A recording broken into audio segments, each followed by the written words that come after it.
Hello everyone and welcome to the first episode of our City Skylines 2 Ultimate Beginner's Guide. If you've been wanting to dive into this amazing city building game but felt overwhelmed, don't worry. Today, I'm going to walk you through building your very first city from scratch, and we'll cover everything from road layouts to zoning, utilities, and early city management strategies.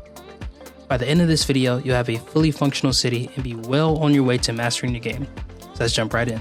First, let's talk about one of the most important decisions you'll make in the game, choosing your map. In City Skylines 2, each map has its own unique terrain, resource availability, and challenges. If you're a beginner, you want to start with a map that has plenty of flat land and accessible resources like water, fertile land for farming, and ore or oil for industry. Here's the tip: avoid maps with difficult terrain such as mountains or islands when you're first starting out. Flat terrain will make it much easier to build roads and manage zoning. For this guide, I'm going to choose this map because it has a great balance of resources, flat land, and space to grow. Now that we've got our map, let's start laying the foundation of our city. Your first move will be connecting your city to the highway. The highway connection is crucial because it's your city's lifeline, allowing new citizens to move in and goods to flow in and out of your industrial areas. Start by placing a simple 2-lane road branching off from the highway.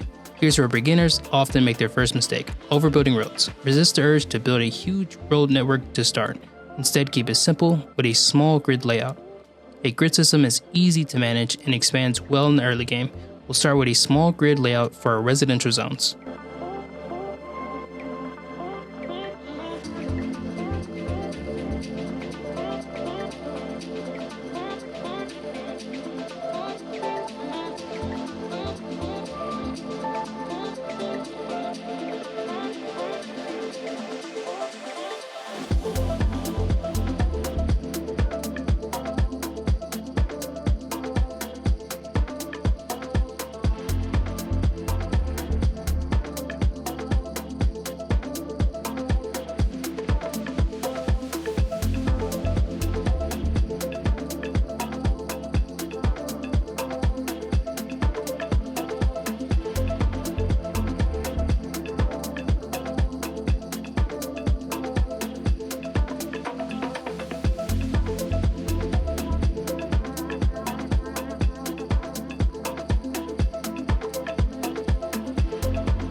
Now that we've laid the groundwork, it's time to bring life to your city with utilities.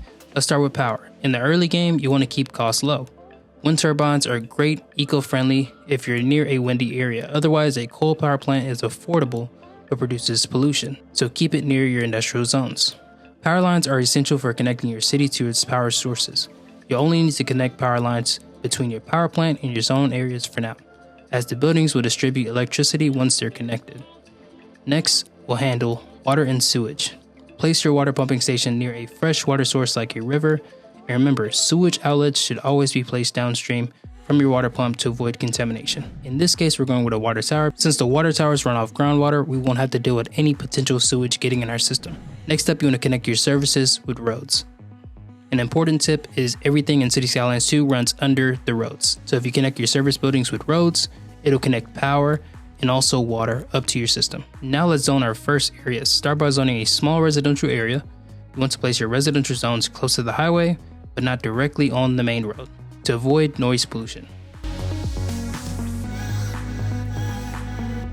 Next, we'll add a few commercial zones for shops and some industrial zones far away from the residential area, since industry generates pollution. Avoid putting your industry too close to your residential zones. Not only does it produce pollution, but it also will cause traffic problems if your trucks have to drive through residential areas, as well as sewage. With your basic services in place, your cities will start growing. You'll notice buildings popping up in your residential zones, and citizens will begin moving in. But with growth comes more demands, and this is where you'll need to start managing your budget carefully. As your population grows, you'll need to expand your residential, commercial, and industrial zones, but don't just randomly zone new areas. Plan ahead and think about traffic flow. For example, make sure your new residential zones are connected to the commercial zones, but separated from the industrial zones. Here's another key point. Overzoning industrial areas can lead to high levels of pollution and traffic congestion. Make sure to balance your zoning, and if you need more jobs for your citizens, consider adding office zones later in the game instead of just expanding industry.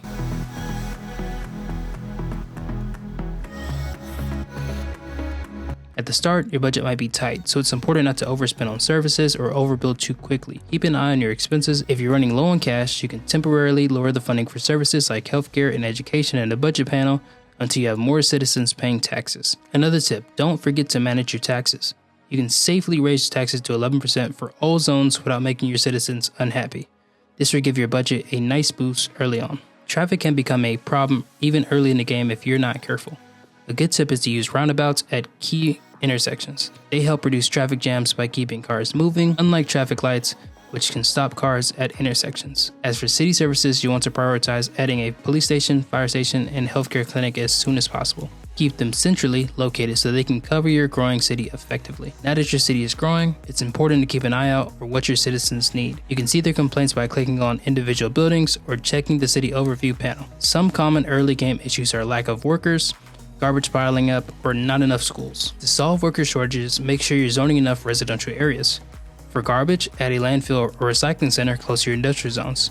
And don't forget to add schools to improve the education level of your workforce. Before we wrap up, here are a few common mistakes to avoid when building your first city. First, don't overbuild roads. It's tempting to create massive road networks, but this will drain your budget fast. Start small and expand gradually. Second, avoid placing industrial zones too close to residential areas. The pollution will make your citizens unhappy and you'll lose population. And finally, don't neglect your city services. Fire and police stations are essential to keeping your city safe. And that's it for the first episode of our City Skylines 2 Beginner's Guide. You've now got the foundations of a functional city and a good understanding of the early game essentials. In the next episode, we'll be diving deeper into traffic management and how to keep your city's roads flowing smoothly as it grows. If you found this video helpful, don't forget to like and subscribe for more tips and leave a comment. Thank you.